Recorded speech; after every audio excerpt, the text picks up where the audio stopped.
Honde Onde Mtsan. This is Thongya, a podcast by the District 7 Legislative Office. Queton Da. Hello, citizens of the Kiowa Tribe, District 7. My name is Warren Queton, and I'm honored to serve as your District 7 legislator. As a citizen and a legislator of our District 7, I understand the importance of representing our community and advocating for the interests of our citizens.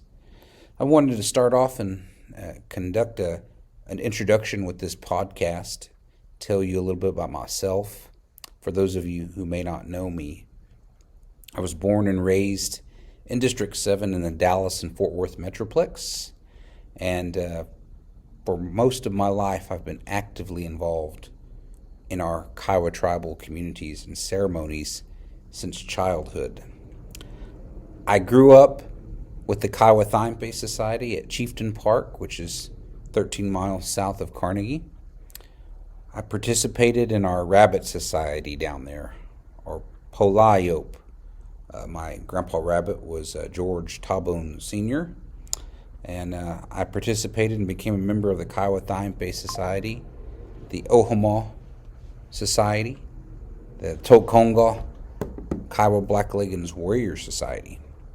And I'm passionate about preserving our district's cultural heritage and language revitalization.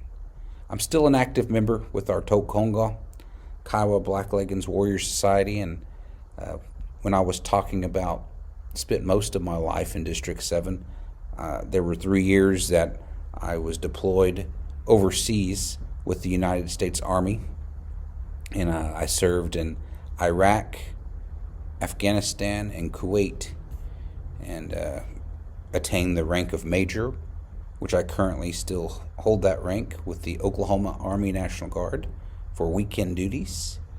I graduated from the University of Oklahoma with a Bachelor in Native American Studies and a Master's in Applied Linguistic Anthropology. In the past, I was employed at OU for about 15 years. I started off as an academic counselor in the Office of Student Life and OU Upward Bound program. And most recently, I was appointed as a tribal liaison officer in the Office of Diversity, Equity, Inclusion with the university. I am married to my wonderful wife, Valena Queton, who is Osage, Creek, and Cherokee, and we currently live in Skytook, Oklahoma, with our dog, Letty Jane. I was the Director of Higher Education for the Kiowa Tribe from 2020 to 2022, overseeing our Public Law 638 budget for the higher education program, job placement and training program, as well as we had a grant through ACES it was called the SEDS program, to help students with perseverance in education. That experience really opened my eyes and gave me a deep understanding of our community and how disconnected it is to our Kiowa reservation. Many of our District 7 citizens did not know about our higher education program, did not know that it expanded outside of the jurisdiction all over the nation and even internationally. And so that kind of opened my eyes, and I was inspired by the observation and the need to expand our services outside the jurisdictional boundaries of Southwest Oklahoma. As your legislator, my goal is to increase our engagement with our citizens and healthy dialogue about the priorities of our legislative office. I do believe in open communication and transparency, and am committed to listening to and representing your voices at the legislative table. But that dialogue, communication, and transparency also has to align with our tribal values of respect, treating each other with dignity, talking to each other in a good way, showing appreciation for who we are as Kiowa people also needs to be reflected in that communication and dialogue. I firmly believe that together we can work towards creating a better future for our district, and I'm dedicated to promoting the well-being of all tribal members and ensuring that their voices are heard at both the local and even the national levels. But our work with this podcast does not end. We need to continue to increase the way we communicate. As your legislator, I'm committed to staying connected to the community using all platforms. We're going to expand our communications to include our website, this podcast. You may see an increase in social media because we're going to be regularly seeking input from our citizens. Please reach out to me or our staff, our office manager. We have an office manager that's located in Norman. Her name is Tara Bigbo. You may call her at our legislative office. We also have collaborated with the executive branch to incorporate an outreach coordinator for District 7 citizens. Her name is Manila Whitehorse. She works exclusively for the executive branch, but is there to help citizens access the services that the tribe currently provides. Our intent is to ensure that citizens are getting help accessing services, whether it may be social services, funeral assistance, housing, down payment assistance. There are programs that District 7 citizens can access, they just don't know about. So reach out to Manila Whitehorse, and she will get you the information to kind of access those programs. We also have an office in Tulsa located at 15 East 16th Street. Our office hours are 10 to 4, Wednesday through Friday. We have an outreach coordinator located at the Tulsa location too. Her name is Lisa Onco. And we've collaborated with the AARP, Senior Employment Community Service employees, to kind of help us get some office hours working at the Tulsa location. So please reach out to us with ideas, concerns, or suggestions. We understand that your opinions are valuable, and we will collect data to help us guide our decisions as your representative and legislator. In addition, I invite you to attend any of our district meetings and participate in the legislative process. Your presence and engagement are crucial to ensure that our voices are heard and our needs are met. So I'll conclude this introduction by telling you that I'm dedicated to representing the best interest of our District 7 citizens and the Kiowa tribe as a whole. I truly believe that we can achieve great things for our community and create a bright future for generations to come. Thank you again for tuning into this podcast. I look forward to working with each and every one of you towards our shared goals. So stay tuned to this podcast for more updates. Together we can make a difference. Thank you.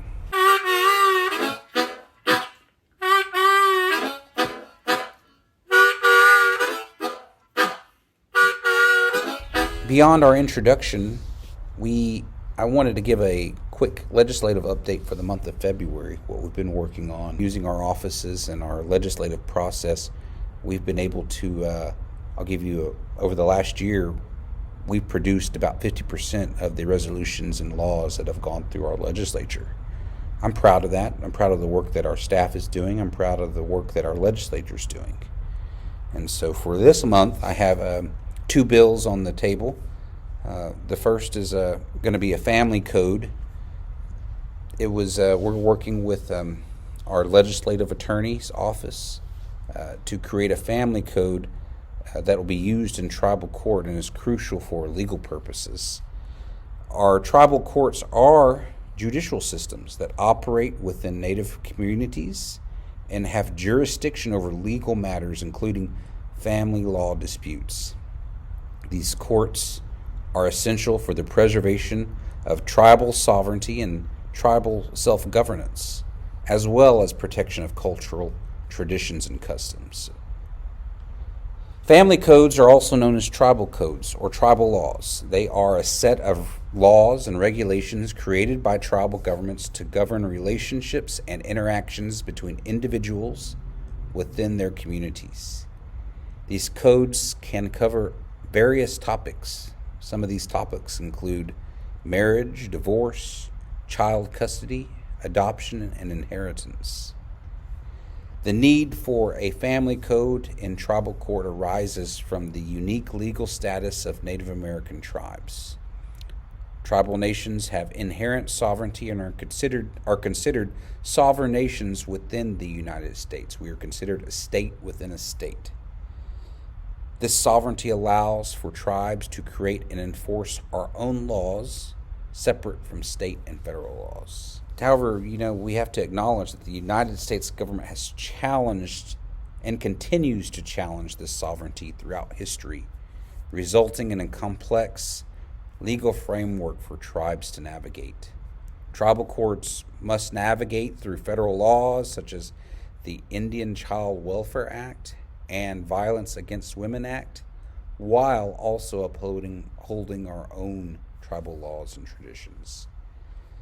Now, in the past, there have been several American Indian families who were often subjected to state laws and courts that did not understand, nor did they respect their cultural practices.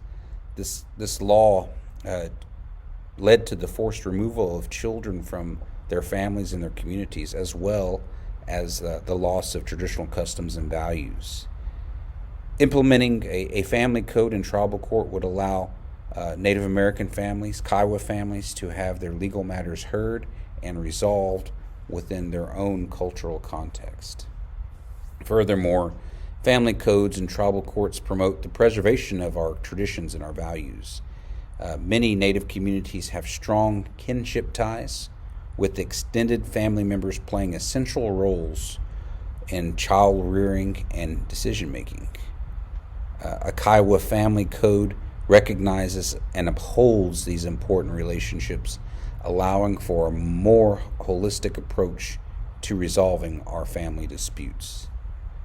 And in conclusion, the use of a family code in tribal court is necessary for the protection of our sovereignty, traditions, and well-being of our Kiowa families. It will allow for a more inclusive and culturally sensitive approach to resolving the legal matters within these communities, within our Kiowa communities. The development and implementation of family codes in tribal courts continue to be vital for self-governance and the preservation of our tribal customs. There are some additional topics that can be explored about family codes and tribal courts, to include the role of traditional practices and ceremonies in legal proceedings. These are challenges that face our courts, but those challenges also balance sovereignty and federal laws with the importance of culturally competent judges and lawyers in these court systems. It's also worth examining how family codes have evolved and continue to adapt to changing societal norms while upholding traditions and values.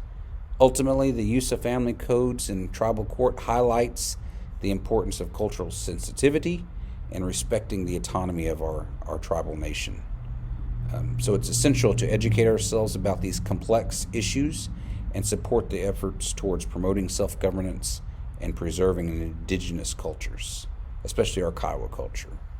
By understanding the significance of family codes in tribal court, we continue to contribute to the ongoing efforts towards decolonization and justice for our Kiowa community. This allows us to advocate for these policies that support the protection of our sovereignty and the recognition of Kiowa legal system within the larger legal framework of the United States. So we hope to keep this conversation going, and we'll continue to communicate and collaborate within our community on the update of these codes. You can check our District 7 website out for a draft of the codes, and the legal process is, we will draft a document that will be read into record, and that document can change up until the Kiowa Legislature votes on that document, which is we read it into record. It has to be posted for 30 days, and we will not vote on it till the next month's regular session. So we're kind of just updating you on where we are in that process. Right now we're in the beginning stages of creating a family code to use in our courts, and so we invite our citizens to read it, decipher it, give us some feedback, let us know what you think, and we will make that available to you. The next bill for this month is our Commission Standards Act. We are working with our legal team within the legislature to publish an act that is focused on also empowering our legislature to make laws and resolutions that focus on regulating and governing over our commissions that are created by our legislature and or the executive branch. This resolution is the Commission Standards Act, and it is a code that is enacted through our sovereignty of the Kiowa tribe and by our Constitution of 2017. This act will empower the legislature to make a law that focuses on detailing out the Commission's roles within our tribe. The purpose is to provide a general gap-fill provisions for commissions that are created by the legislature. This means it's a minimum. It sets minimum standards and guidelines that all commissions must adhere to.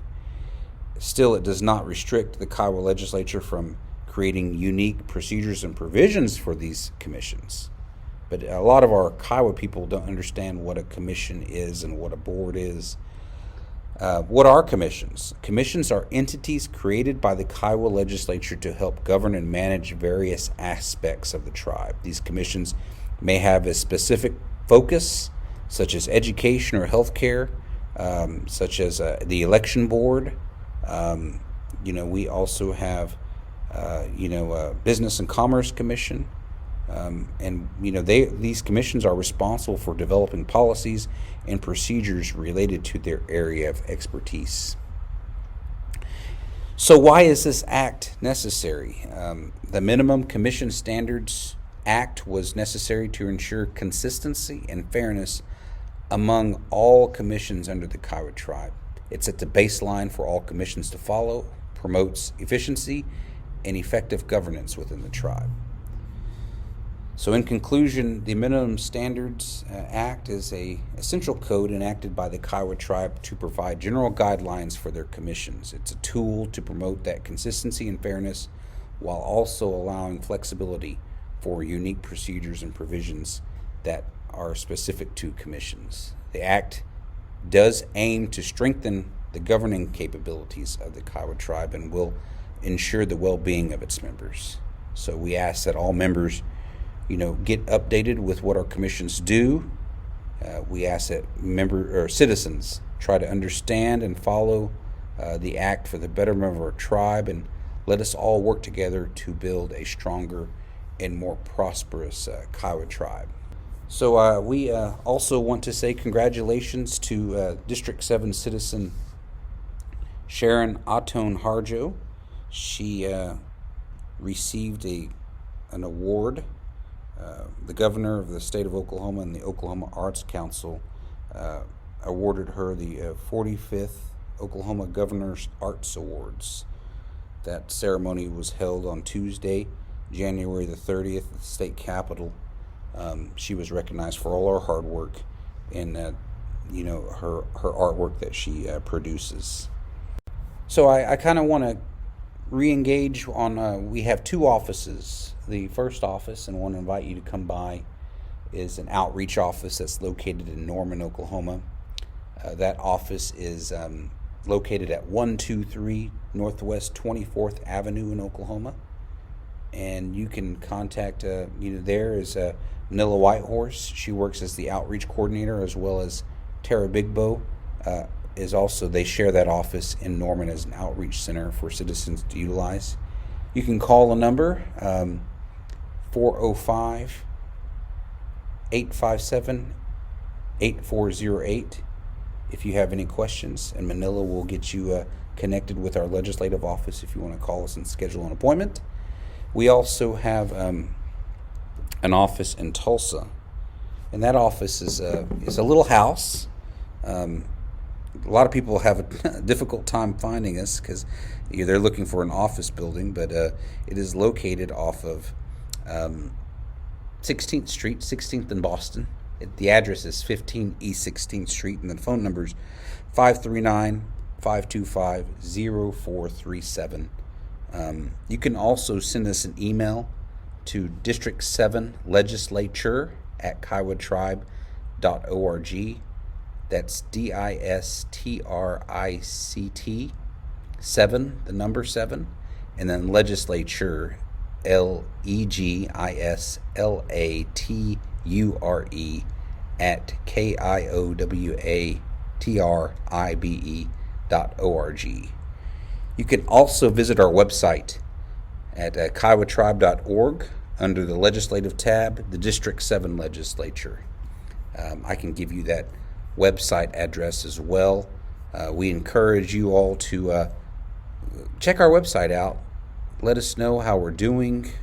You can also, if there's any issues you want to file with the legislature, we also have a file an issue tab on our website, and we invite you to check us out, write us a note, let us know how we can help you out in the future.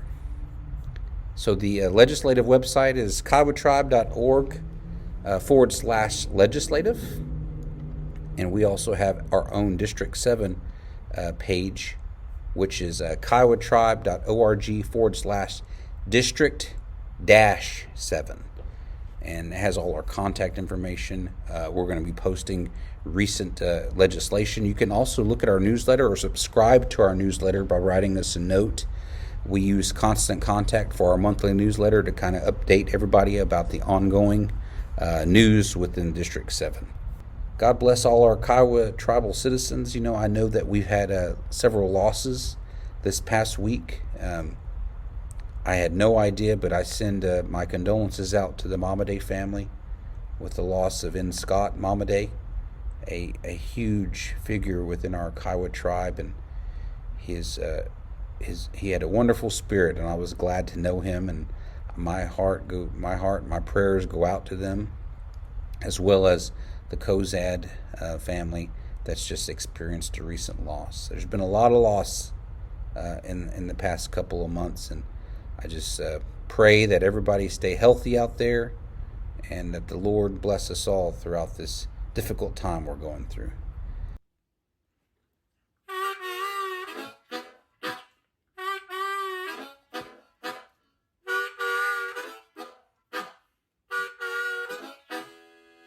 So for this February edition podcast, we're going to include a section called A Ball for Thought, Bread for Thought, and we wanted to have a conversation on some topics that are affecting our District 7 community. So this conversation will carry on month to month, and for this month we are going to be having a conversation with Dr. Jerry Bread. So I'm going to hand the mic over to him and let him introduce himself. Thank you, Warren, for the introduction there. Appreciate your time and your effort, your energy. I believe I'd like to start off a little bit with this conversation, quote, or / discussion, telling you a little bit about who I am and where I'm from and what I'm all about as far as the past and today, where I'm at right now. So I come from the Toki family, hunting horse family, back down in the Southwest. I was born in Lawton, Kiowa Indian Hospital back in '46, and in fact, all of us were born down in that area in the Kiowa Indian Hospital, and later became Lawton Indian Hospital. My mother is Evelyn Julia Satoke. My father is Charles Brady Bridd Sr. Dad's full-blood Cherokee from the Lost City area of Hulbert area. I call it the suburb of Hulbert in eastern Oklahoma. Of course, Mom and them are from around Saddle Mountain area, Flint Hills down there of the mountains, the Wichita Mountains. And my grandpa was Cecil Satoke, and my grandmother was Jenny Hompe Horse. That's a little background. And I went to school, high school, our public schools in Lawton, until I was about in the 3rd grade, and we made a little transition from Lawton to Carnegie. And transferred out to Carnegie as an elementary school, went there from 3rd to 5th, 6th grade down at Carnegie Elementary. Very familiar with that part of the country. Made a lot of friends, and met a lot of my relatives back during that time. I still maintain that relationship today. From there, we moved back to Lawton, and I graduated from Lawton High School in '66. Got married to a Choctaw girl from Philadelphia, Mississippi. Beautiful young lady, still is today. We've been married almost 60 years. Her name's Sally Ann Bell Bread.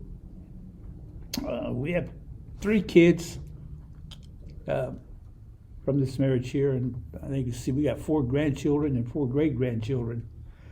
Make me feel old thinking about it when it comes to that. But I went to college down at Northeastern State University in Tahlequah.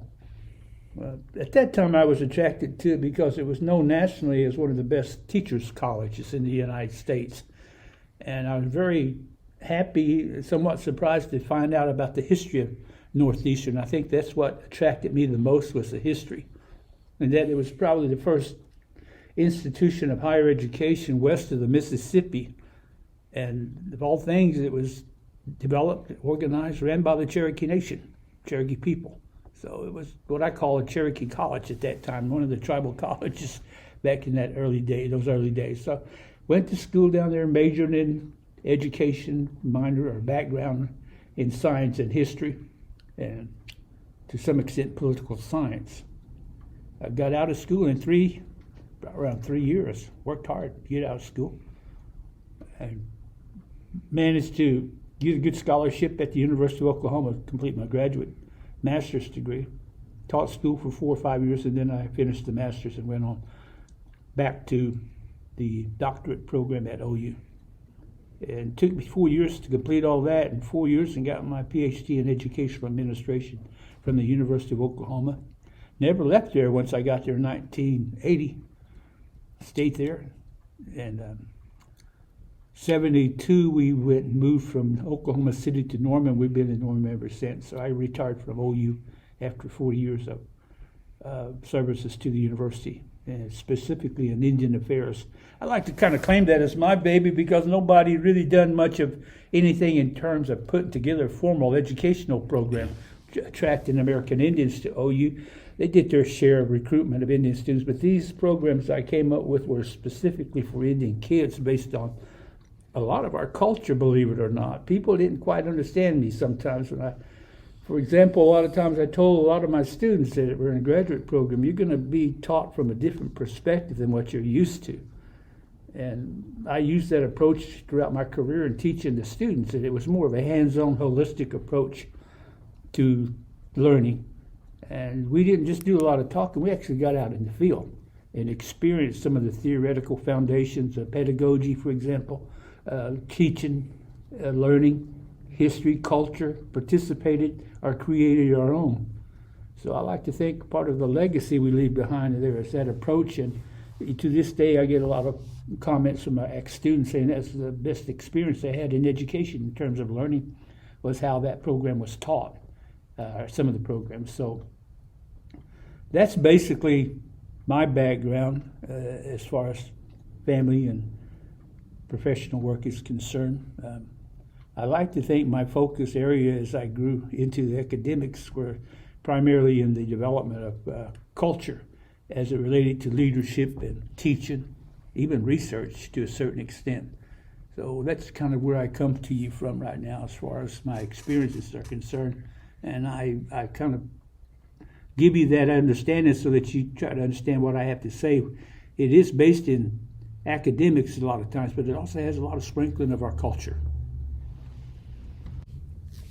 So, Dr. Bread, there's been a lot of recent conversations in the community, and I think me and you have had a lot of conversations about this when it comes to Kiowa way, ways of being, ways of thought, ways of treating one another, values, value-based customs, tradition. There's a lot that goes into that, and I think we've talked a lot of times about because of colonization, because of the educational system that we utilize in this country.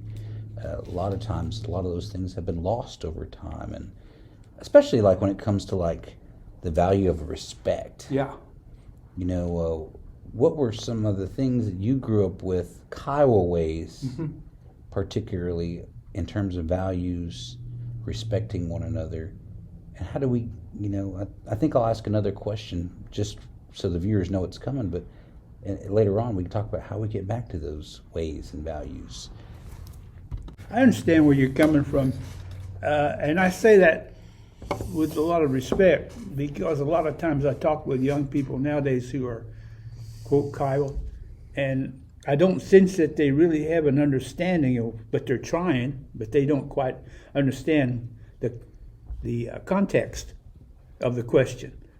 So a lot of times I try to give you the contextual perspective before I get into the content of the question itself. So contextually, the Kiowa way I was taught was once again based upon hands-on learning approach. In terms of academic terms, here I go with that cultural and academic mix. Mm-hmm. In terms of academic mix, and I refer to a lot of this as reflective education and to some extent demonstrative behavior. So when we were a little young growing up down in southwest Oklahoma, and by young I don't mean 15 or 16, I'm talking about like when we were 4, 5, and 6, 7 years old, what I refer to as our formative years. We were around our grandparents a great deal, and our mothers and fathers. A lot of the times they were more Kiowa than they were, quote, other tribes, unquote. So we grew up a lot in the Kiowa way and didn't even realize it growing up until we reached a certain age. And then we had it explained to us a lot. So some of the ways we learned from Kiowa elders, some of the, I think, the best teachers one could ever ask for in the early years of your life were your elders. But some of the things we learned were around what I call the Kiowa desk in school, and that was the dinner table. Mm-hmm. We sat around the dinner table when we were little kids, and the way I tell the story to my kids is that we were referred to as rabbits, which I never really understood until I finally asked my grandma about what the devil rabbits were all about. She explained it to me. She put it in context for me, and I understood. So that's one of the reasons I said I try to use a contextual approach a lot of time in talking with people. Tell me the context, and then I'll better comprehend what you're talking about, etc. So they would teach us about our Kiowa ways, and they called it the Kiowa way back then. If you didn't do certain things right, the thing I heard the most was that's not the Kiowa way. And what is the Kiowa way, Grandma? And she said, well, a lot of it is how you treat people, and a lot of it is how you your attitude towards who you are as a person, your life in general, your attitude towards other people. And she would always bring up that seems like the most important words was respect for people. And then she would put it in context. She said, for example, whenever you go to see somebody, she said, you need to always take them something to eat. You need to take them something, especially if it's the first time you visited their place, their home. Mm-hmm. So you take them a gift. We'll call it a gift. So even to this day, in fact, I just had it happen a minute ago. I came into this office again, and I bought just little things. It's not the value of what it brings, it's context. It's the conduct. It's the thought that you have when you bring it. So I try to bring the girls in this office something little. It's Valentine's Day, so I'll bring them some chocolates. And I can tell they appreciate it a great deal, which is a perpetuation of the Kiowa way. When you see their behavior, they understand. Mm-hmm. That means that they're going to probably teach their kids, hopefully, the same thing. So we were taught a lot of the Kiowa way around the table, and then we would have to demonstrate it sometimes. And if we didn't do it accordingly, I always like to use the word recalibrate. We got recalibrated real quick right on the spot. And the people who done a lot of that wasn't just mom and dad and grandma and grandpa. It was the Kiowa values, what I call the Kiowa family, which was the extended family.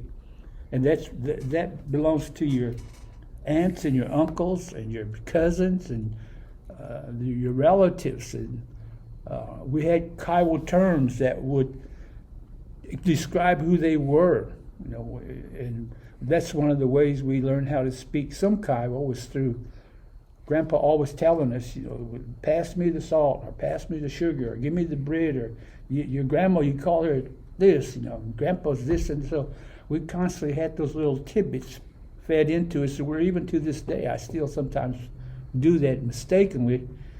My students in class sometimes would crack up at me because I would sometimes use a Kiowa term and they didn't quite understand it, but they heard it before, being around a lot of Kiowa students themselves, people. So the values of respect, generosity was something I had shown to me a great deal in terms of sharing with people, not just your material things, but your thoughts and your values, your empathy for people, your passion, your compassion.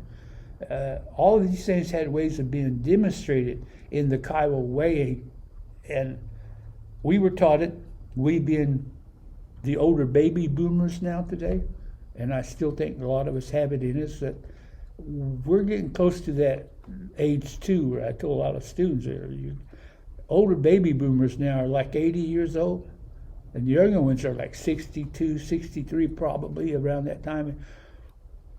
These values that we have, I don't see them as much as I used to, and it may be because I'm not around Kiowas that much. I've been living in Norman 50 years, but when I go out, I don't just demonstrate it to the Kiowas, I demonstrate it to all people as much as I can. I do admit, though, I have a temper at times that gets the best of me, people say and do.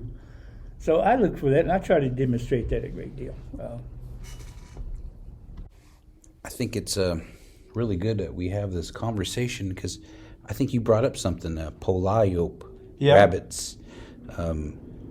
For me, that was the beginning of my Kiowa worldview, was growing up from a young child in our rabbit society.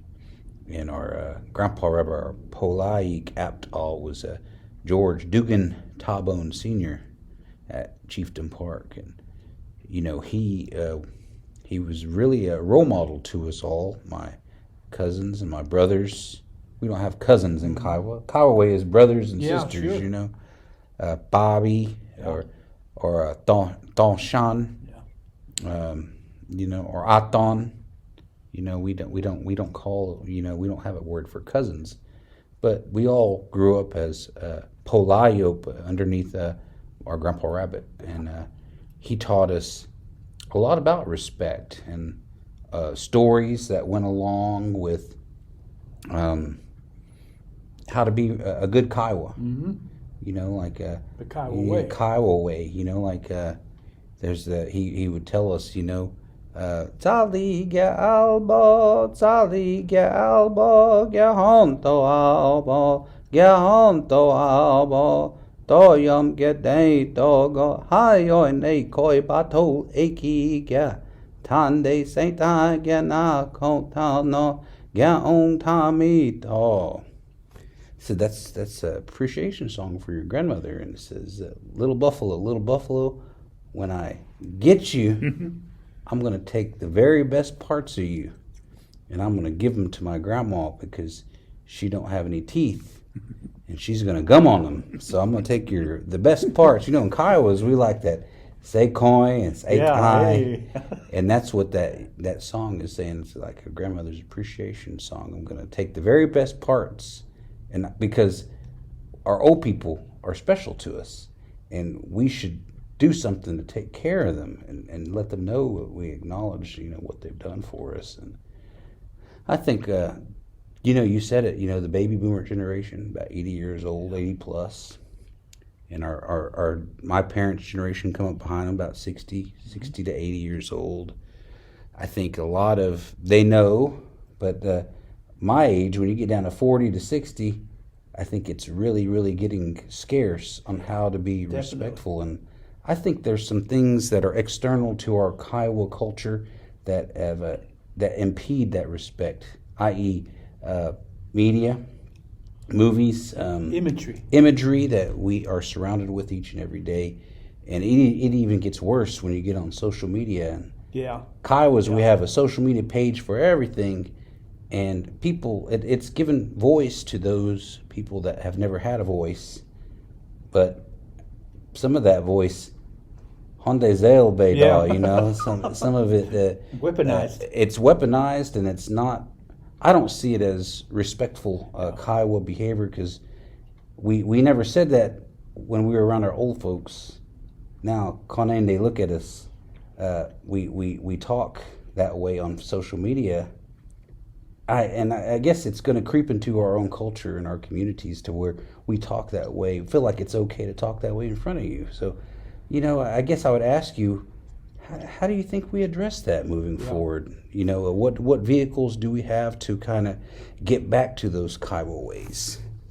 Yeah, everything you just mentioned, I understand and I agree with, and I can add to that, not just for the audience, but also for your learning too, because I don't think there's too many of us older baby boomers that do enough of this for various reasons. It's not a criticism, it's just an observation that's made with an opinion statement on my part.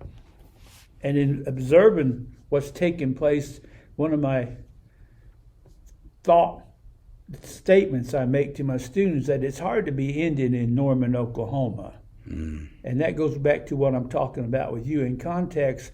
There's very few Kiowas, for example, in Norman. Now, there's more than a lot of people. There's a lot. Well, I don't want to hear your oppressive tones or your suppression attitude in disagreeing. Give me some facts. If a lot of Kiowa in Norman, Oklahoma is 50, then I don't agree with you. There's a lot of Kiowas in Carnegie, and there's a lot of Kiowas in Anadarko. A lot is defined accordingly. So here in Norman, it's difficult to be Kiowa when everybody's sitting around you, white or black or some other tribal affiliation that I've never experienced that much about Kiowa other than the powwow world. And that's another thought I got that I'll share with you in a few minutes here. But in trying to preserve it, you're going to have to think about why you want it preserved. And I don't mean to be facetious with y'all right now. I mean, I'm talking about let's have a good, intelligent discussion about why, so that people who listen can understand and say, hey, I never thought about that before like that. And that's what, to me, education is all about, is to enlighten you, not to get you to agree with me necessarily. If you agree with me, it would be a boring conversation.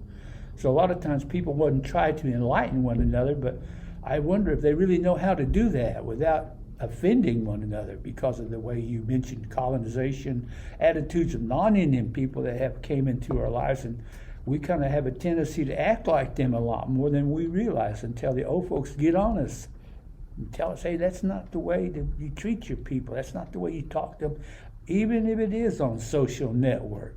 That shouldn't be used for that purpose. But being Indian people and having an imagery over the past 200 or 300 years, it wasn't the best and still isn't imposed on us by white folks, from non-Indian people. It's hard to combat that image. It's been integrated in as normal over the past 200-300 years by non-Indian people. So how do we get past some of that? I don't have the answer, but I have an opinion. I have a response to that.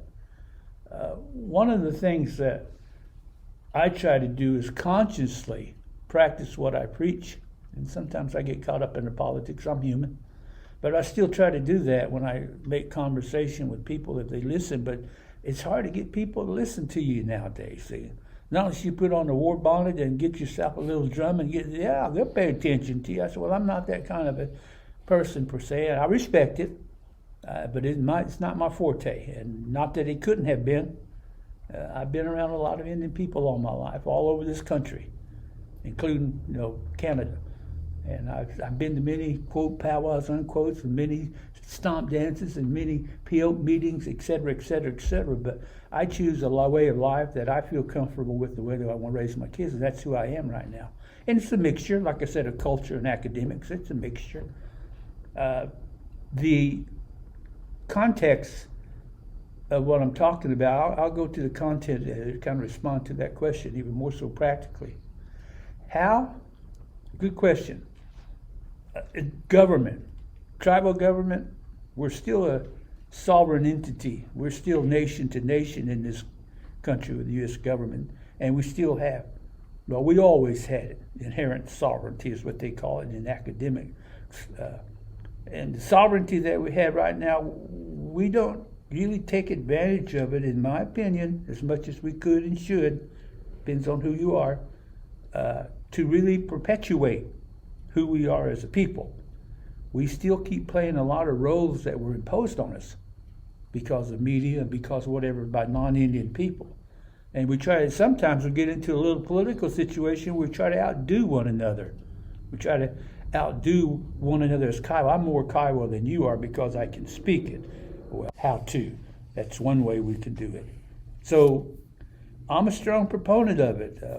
I don't want to just continue doing in education what we were taught to do by non-Indian people. And I'm not interested necessarily in the formalities of charter schools and tribal colleges, but I am interested in the institutes we can build within our tribal government in terms of tribal sovereignty and teaching our kids about ours.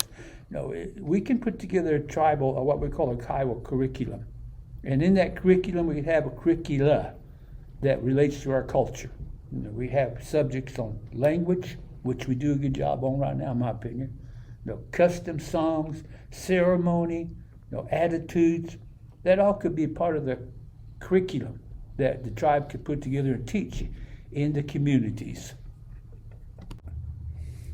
I think a lot of what we're trying to do is increase our communication with our District 7 citizens.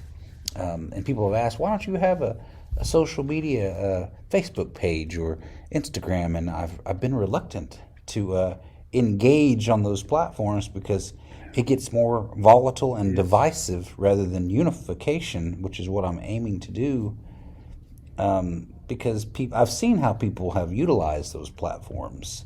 And while I think we can communicate effectively, I've been reluctant to because it just causes more division. So, what's your thoughts on using social media to communicate to our District 7 citizens? Well, I appreciate it, and I agree with what you're saying. So as a result of those two, I don't participate too much in social media at all. I'm at a point right now where I feel like I'm forced to, though, in order to get some things communicated to people and vice versa, especially email, as it is. That's common now. That's mail. I mean, it used to be just mail, U.S. postage, and you write a letter and send it, but nowadays you can talk to someone over, across the world with email. How would I say this? The behavior that you're talking about right now, to me, relates to how you were raised. And to me, a lot of it's insecurity, if it's negative. I mean, it's not necessarily a good, intelligent discussion. It's a political fight at times with words. And there aren't too many Kiowa words that have that connotation of political fight in them. So you use a lot of language that's English. And you get to a point to where I think you get misunderstood by some of the Kiowa people because you use the language that's English. In reality, you like to think you could use some Kiowa words and people understood. And I think you got along a lot better. My experience growing up 60 years ago is people seemingly got along a lot better when they were among themselves in the communities, Kiowa people. I didn't see too many exchanges, verbal, attitudinal. Of course, there was a little jealousy every now and then, but everybody seemingly got along fairly well together. When they got together as a group, there was a lot of pride expressed in being Kiowa back in the 50s, etc. Even to a youngster like me at that time, I noticed it. I was proud. I still am. Very proud to be Kiowa. among Kiowa people being some of the leaders in the cultural aspect of this country. So I think we got to the point a lot of times where with social media we try to outdo one another with verbiage that's very, very offensive at times. I like the idea of the podcast because you can, ramble on and explain some things. I'd like to have a little bit more where we can have people call in, ask you some questions. That would be good. But I believe the tribal government, especially in the western part of our state, we need to take a step up in technology. And we need to open that up to a point to where we as a tribe get involved with it and we use it as the tool that I think it was made for as an educator. And that's to educate and inform people, not to fight, dig at other people, but to inform them and educate them in a way that they can use in their life, the education they use. So with the tribe, I still advocate a strong push towards finding the creativity that we need, and it is there out there nowadays with these baby boomers I'm telling you about. There are a lot of them that are very educated people who still have a very strong, clear mind right now and are willing to help build this type of institute internally where the tribe goes out. Here's an idea real quick. How do we do it? Okay, if the tribe commits to doing it as a tribal government, not as a supplement to the public schools, and puts together, through research, a strong curriculum that encourages those things that reinforce establish your identity and reinforce it, primary being language, which they're doing a little bit, and then secondary, teaching the Kiowa way, the culture. Setting up little community programs in the service area we call mentorships, and let the community mentor their tribal members in that community rather than the tribe taking it on as just a whole. They could be the people that would lead it, but we can localize it more to the community, and that can be done like schools, but on thing, these will be areas of families in the community that will mentor the young ones in the culture, the language. It's, I think, a lot more effective. It's been proven in research over time with other tribes in this country. So we could do that as a tribe right now, and I think within a period of 10 to 12 years, probably have our language attainment up, 2 times what it is right now, and I'm not for sure what it is, but I don't think it's impossible to raise that, double it. People would understand a lot more about how they would talk to one another on social networks. It wouldn't be as blatant as it is right now in terms of communication. I really think the tribe could do that, and probably the most important thing, in my opinion, is perpetuate who they are as a tribe, the identity of our people. Oh. Well, Dr. Bredd, I appreciate your words here.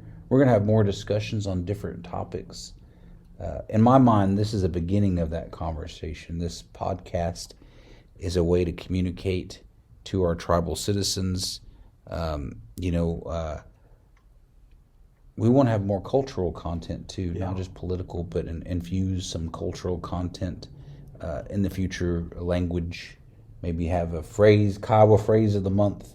We do have a language department where they are doing a phrase of the day. They send it out on the email network within the tribe, but how do we get that out to our District 7 citizens? How do we create culture for those District 7 citizens like you're talking about? Our District 7 citizens, a lot of them are disconnected from those communities where Kiowa is spoken, and those ceremonies are held, and we have all these songs and dances. Because Kiowas, we're musical people. Like we enjoy our music, ceremonial, and that's where our language will exist. For I hope, as long as I'm alive, our language will exist in those songs and carry on to the next generation. Because people are learning those things. But, I think we really need to focus on how do we connect our District 7 citizens with our Kiowa ways, our values, traditions, customs, and maybe this podcast is a beginning of that. Yeah. So, well, thank you for joining us today, Dr. Bredd. We'll invite you back for sure and get some more speakers on here to kind of engage in conversation with what's going on in our District 7 community. So thank you all to the audience for joining us today. We wish you all the best, and we say, we'll see you again here on our District 7 podcast. Deon Deaho for tuning in to this episode of Thongya, our District 7 podcast. The music was provided by Mr. Terry Tsotai. For more information on our legislative work, please visit our website, kiowatribe.org/district-7. Thank you all for tuning in. Hey, go, I'm I, don't, I, oh.